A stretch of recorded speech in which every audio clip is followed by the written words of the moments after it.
Ellentétben a nyaki gerinccel a deréktáji szakasznak azért sokkal összetettebb funkciója van, hiszen az egész törzsnek a súlyát próbálja az alsó végtagra közvetíteni.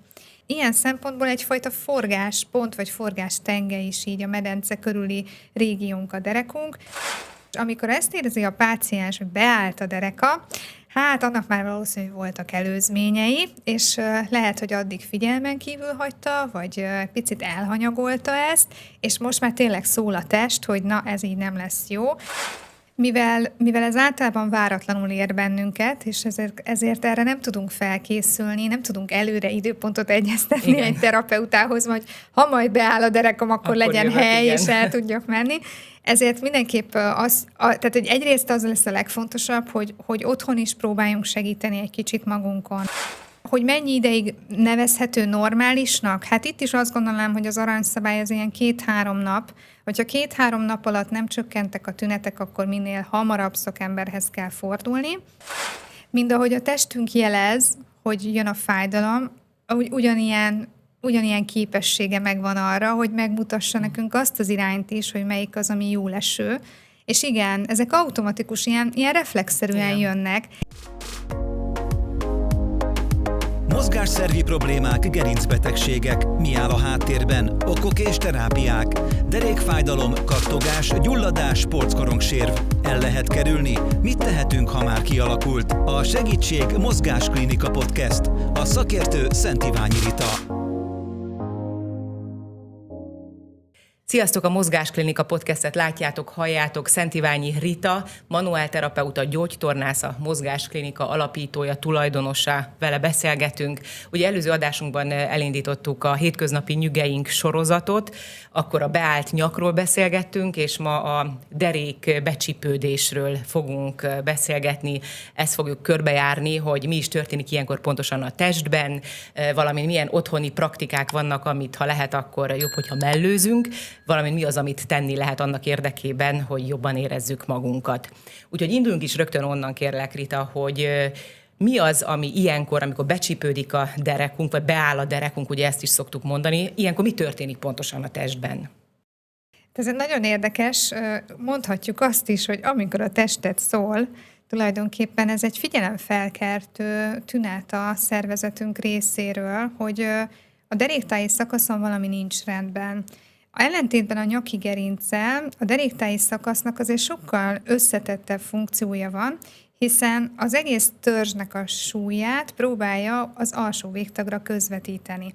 Ilyen szempontból egyfajta forgáspont vagy forgástenge is így a medence körüli régiónk, a derekunk, tehát hogy túl sok erővonal halad át rajta, és amikor ezt érzi a páciens, hogy beállt a dereka, hát annak már valószínűleg voltak előzményei, és lehet, hogy addig figyelmen kívül hagyta, vagy picit elhanyagolta ezt, és most már tényleg szól a test, hogy na, ez így nem lesz jó, és egy teljes ilyen mozgáskorlátozottsággal próbál reagálni. Mert mi történik ilyenkor? Szinte így görnyetten áll a páciens, és alig tud kiegyenesedni, nem tud oldalra fordulni, nem tud hajolni, főleg az előrehajlás szokott ugye az akadályozott lenni, és hát nem tudja fölvenni a cipőjét. Amikor helyzetet kell változtatni, például ülésből állás, akkor ilyen nagyon nehezen mozog, meg kell kapaszkodnia, meg kell támaszkodnia. Ezek ilyen tipikus tünetek. Leggyakrabban a reggeli órákban fordul elő, ahogy már említettük így a porckorong problémák során is ezt, és hát pontosan ezért, hogy a legtöbb esetben ez egy porckorong probléma. Nyilván előfordul, hogy a túlterhelésből adódóan, vagy egy rossz mozdulat következtében egy ilyen kisizületi elmozdulásról, blokkolódásról van szó, az az enyhébb formája ennek, a súlyosabb formája meg maga a porckorongsérv, hogy ezt egy ilyen beállt derékkel, egy becsípődéssel, mint tünettel jelzi a szervezet számunkra. Ez a becsípődés, vagy ez a derékbeállás, ez mennyi ideig normális, úgymond, ha lehet ezt érteni normálisnak, hát nyilván semmilyen helyzetben nem normális, de hogy mi az, amíg az ember még úgy együtt tud élni vele, és rendben is van ez így, de aztán már muszáj szakemberhez fordulni. Mivel ez általában váratlanul ér bennünket, és ezért erre nem tudunk felkészülni, nem tudunk előre időpontot egyeztetni egy terapeutához, hogy ha majd beáll a derekam, akkor legyen hely, és el tudjak menni. Ezért mindenképp tehát hogy egyrészt az lesz a legfontosabb, hogy otthon is próbáljunk segíteni egy kicsit magunkon. Meg hát amúgy is valahogy így ez egy ilyen önvédelmi reakció, nem? Hogy próbálsz valamit így tenni Igen. otthon, és ha az nem sikerült, akkor elmegyek egy szakemberhez. Hogy mennyi ideig nevezhető normálisnak? Hát itt is azt gondolom, hogy az aranyszabály az ilyen 2-3 nap. Hogyha 2-3 nap alatt nem csökkentek a tünetek, akkor minél hamarabb szakemberhez kell fordulni. Illetve akkor is szakemberhez kell fordulni, hogyha ez a derék becsipődés érzéskieséssel, esetleg ilyen vizelet-visszatartási nehézséggel jár, hogyha az alsó végtagba zsippadás jelentkezik, hogyha lábügyetlenség, egyensúlyzavar társul hozzá, tehát akkor az egy ügyeleti ellátást igénylő probléma, tehát akkor minél hamarabb szakorvosi segítségre, és aztán mozgásterápiára, gyógytornára van szükség. De abban az esetben, hogyha ez a derék becsípődés, ez csak a deréktájon van, vagy maximum egy picit a medence környékén érezzük, tehát ott a keresztcsonti régióban, talán így egy tenyérnyi területtel meg is tudja mutatni általában a páciens, hogy na, itt érzi ezt a fájdalmat, akkor én azt gondolom, hogy meg lehet próbálni ezt először otthon kezelni, megpróbálni kimozgatni, és lehet, hogy akkor nem annyira sürgető, hogy minél előbb szakemberhez kerüljünk, de azért megsúgom, hogy valószínű egy ilyen eset után elkerülhetetlen lesz, hogy szakemberhez forduljunk, mert az a természete ezeknek a deréktáji, úgy hívják ezeket, hogy ilyen deréktáji események, ilyen atakok, és az a természete ennek, hogy amikor egyszer előfordult, akkor valószínű, hogy többször elő fog fordulni. Gyakoriságát tekintve, ha ez egyszer felütötte a fejét, akkor várható, hogy hogyha nem kezeljük, akkor egy rövid időn belül újra és újra előfordul, és az elején beválnak a hétköznapi praktikák, és utána már nem fognak sajnos segíteni. Tehát, hogy valószínű, hogy egy ilyen deréktáji probléma esetén elkerülhetetlen, hogy szakemberhez is forduljunk, hiszen meg kell erősíteni azokat az izmokat, hogy ilyen ne történhessen. Házi praktikákat említetted, akkor itt is térjünk rá a lényegre, ugye, amiről szól most ez a sorozat, hogy mi is az, amit otthon leginkább az emberek ilyenkor elkövetnek, úgymond, és hát nem kellene.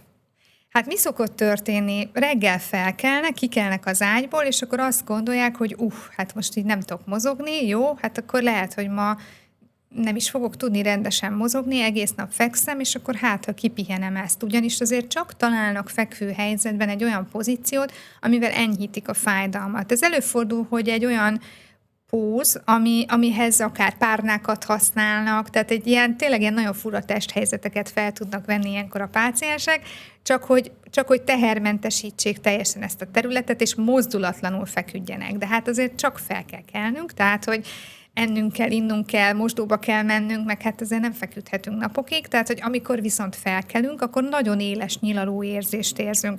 Tehát ezt kifeküdni nem lehet. Ez szerintem a legnagyobb tanács, hogy ezekre a problémákra mindig a mozgás lesz a gyógyír, tehát a mozgás az nem ellenség lesz, hanem maga a gyógyszer ennek a problémának az orvosolására.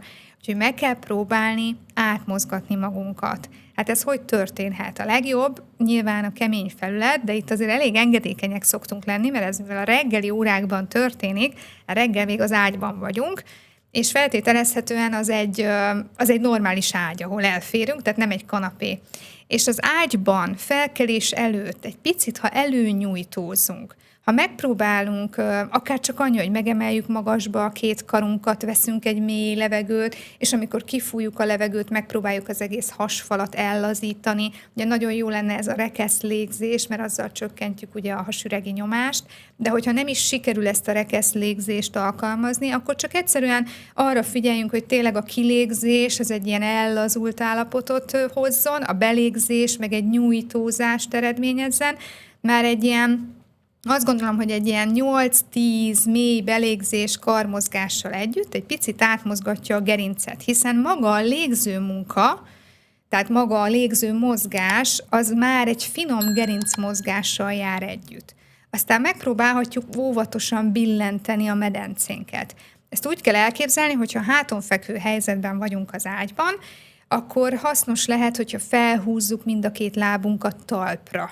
És elkezdem egy picit beleszorítani, de csak nagyon finoman a derekamat az ágyba, hogy szinte ne férjen alá a kis kezem, és utána megint ellazítjuk. Ezt ugyanúgy összeköthetjük légzéssel. Ezáltal egy finom ilyen hullámzást érünk el a gerincen, ami szintén egy ilyen laza, kellemes átmozgatás. Ugyanis a statikus helyzet az mindig ártalmas a porckorongoknak és az izületeknek is. Ezzel a finom átmozgatással egyrészt javítjuk ott a helyi keringést, oldjuk egy picit ezeket az izomfeszüléseket, és hát segítjük azt, hogy bemozgassuk ezeket a gerinc kis izületeit. Azt is megpróbálhatjuk, hogy oldalra fordítjuk és billentjük a lábat. Tehát ahogy háton fekvő helyzetben talpon van a lábunk, ha csak mind a két lábunkat kifordítjuk jobbra, aztán átforgatjuk balra, azzal elérünk a gerincben egy rotációt, egy ilyen forgó mozgást, ami a gerincnek nagyon hasznos, a porckorongoknak és az izületeknek is nagyon hasznos, nincs rajta semmi súly, tehát hátunkon fekszünk, tehát hogy nincs teherviselés. Ilyenkor, akkor, a felsőtestet csak hagyjuk, hogy amennyire lehet kövesse ez, de nem kifejezetten a felsőtestből mozdulunk, és ezt is, hát a titok az, hogy ezt most egyszer megcsináljuk, az olyan nagy átmozgatást nem fog eredményezni, tehát egy 8-10 ismétlés számmal, hogyha finoman átmozgatjuk így a térdünk segítségével a derekunkat, tehát a lábunkat elforgatjuk jobbra és balra, azzal kilazítjuk egy picit azt a deréktáji szakaszt annyira, hogy lehet, hogy utána könnyebb felülnünk és felállnunk. Tehát önmagában az, hogy mielőtt, tehát hogy amikor érezzük, hogy ez nagyon fájdalmas, és alig bírok kikelni az ágyból, akkor lehet, hogy először az ágyban kell átmozgatni magunkat, és utána lábra állni, és utána ráengedni tulajdonképpen a terhet a derekunkra. És amit sokan nem gondolnak, de mivel a deréktáji becsípődések döntő többségben porckorong eredetűek, és hogyha a porckorongnak nagyon jót tesznek a hason fekvő helyzetek.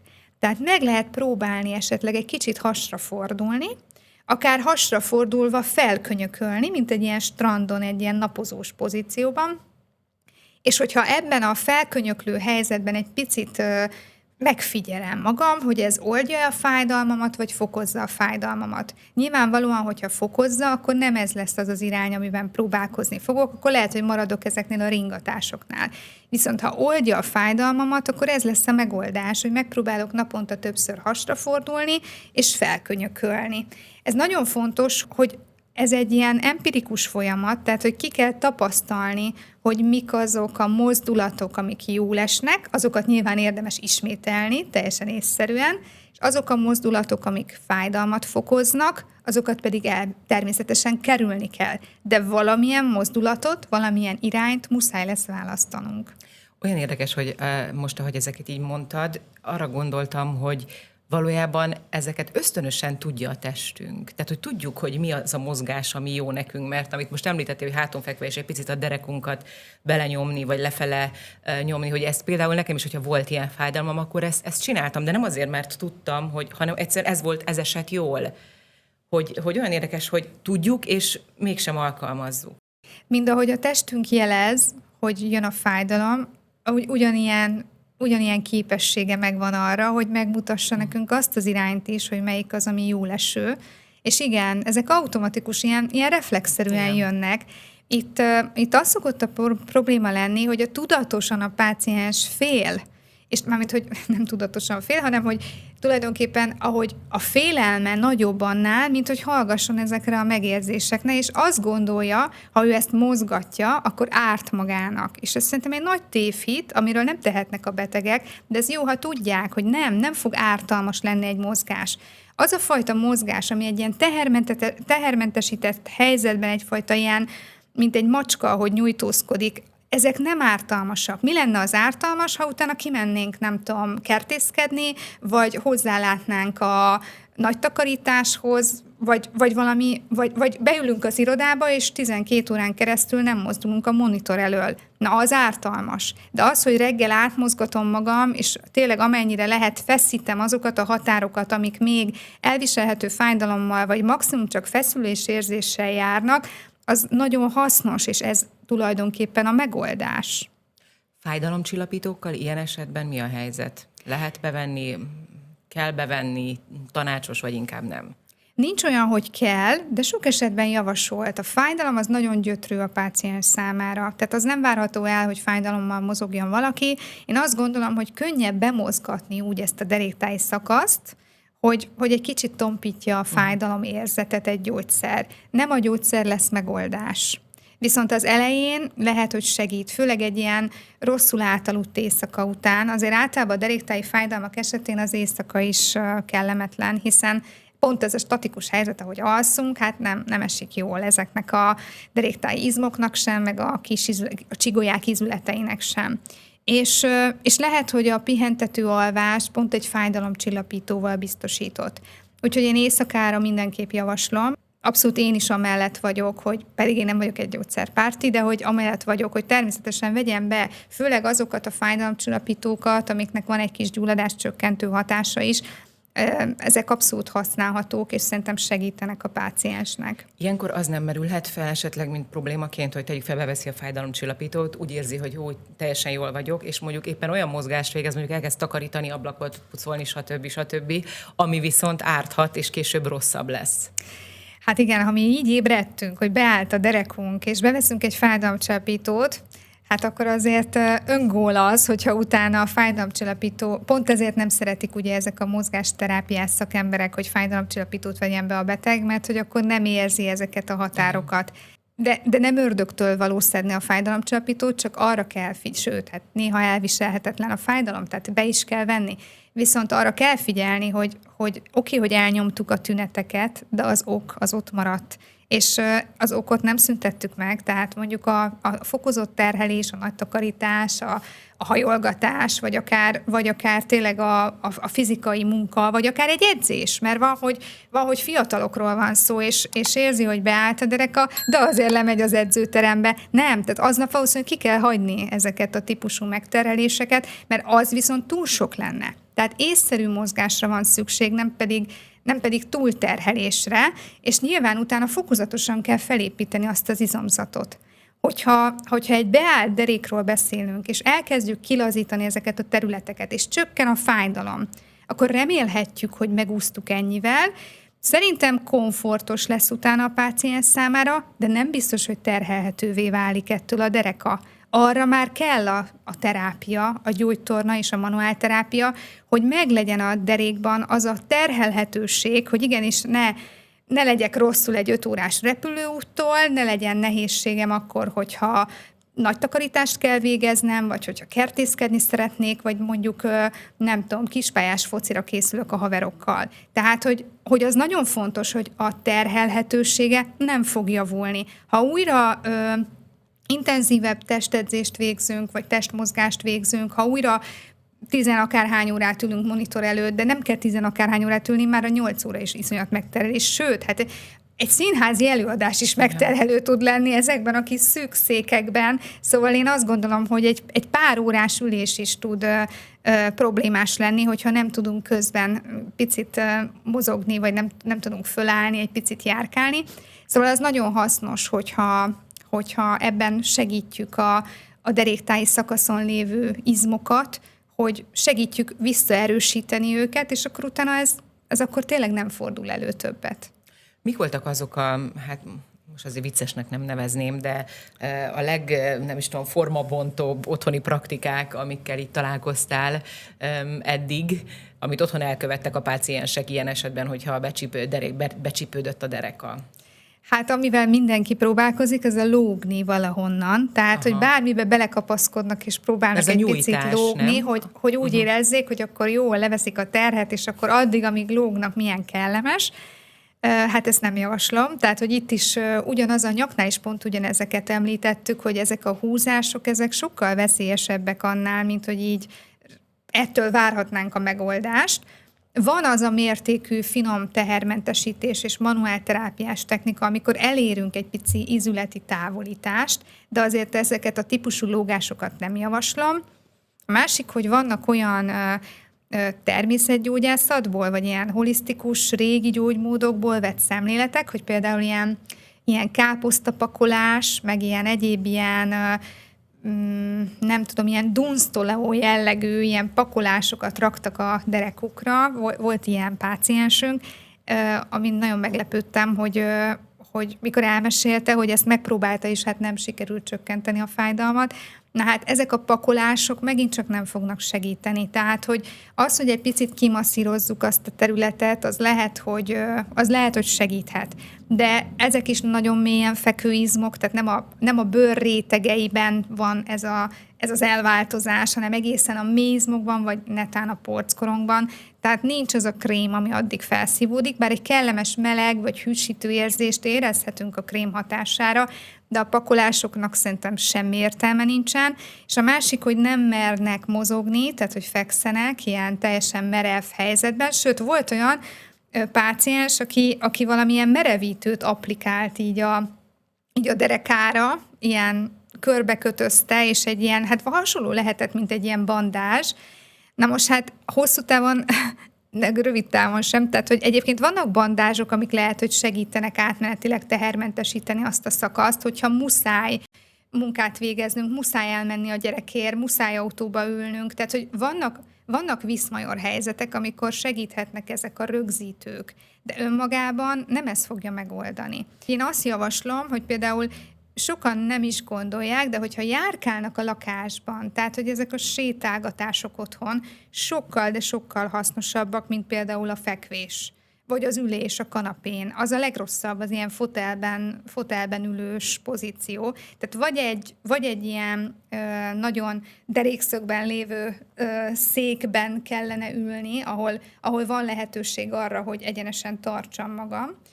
A fotelbe süppedős pozíció az nagyon ártalmas lesz, és érezzük, és onnan mélyről fölkelni, meg aztán pláne jön az a nyilaló érzés.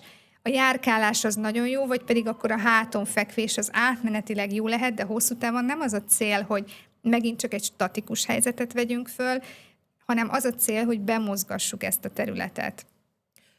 Ugye az, hogy ne mozogjunk, ez azért hosszú-hosszú éveken keresztül, ezt hallottuk mindenhonnan, hogy bármit fáj, a mozgás az nem jó, ne tedd.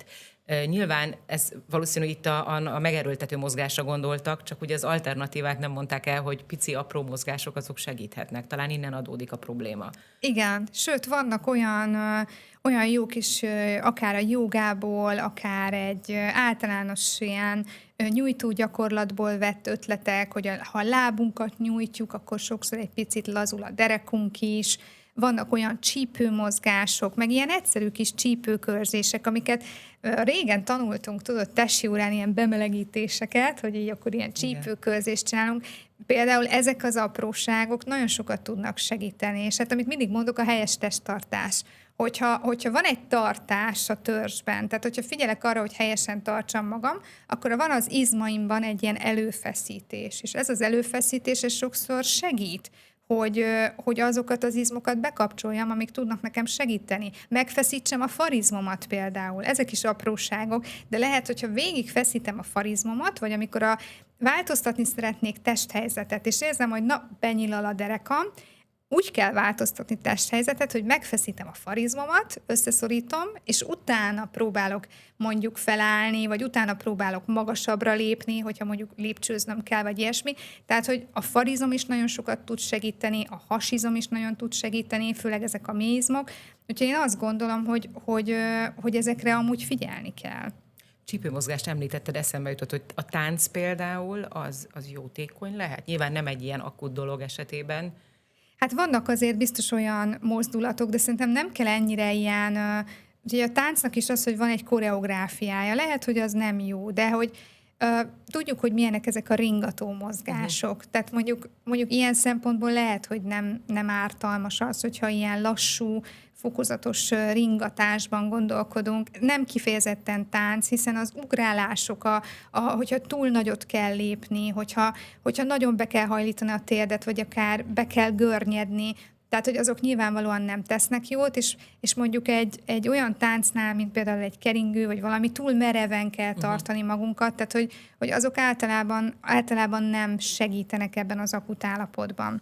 Az, hogy hosszú távon mivel lehet a törzsizmot erősíteni, törzsizom aktiváló gyakorlattal. Ez nagyon egyszerű. Tehát, hogy olyan gyakorlatokat kell végezni. Előbb-utóbb beépül a hétköznapi mozgásba is, hogy ezek az izmok automatikusan megfeszülnek, de ahhoz őket meg kell tanítani erre a munkára, arra meg a gyógytorna a legkiválóbb. Tehát akkor itt van az, amikor megkeresnek mondjuk titeket, egy manuálterapeutát, gyógytornászt, hogy mit tegyenek, akkor ti tudtok ebben segíteni. Nagyon gyorsan tudunk segíteni, úgyhogy nem érdemes húzni, halasztani. Ha 2-3 nap után nem múlik el ezek az ilyen deréktáji fájdalmaink, vagy ez a becsípődés, akkor lehet, hogy 2-3 találkozás egy manuálterapeuta gyógytornásszal tényleg elmulaszt minden panaszt.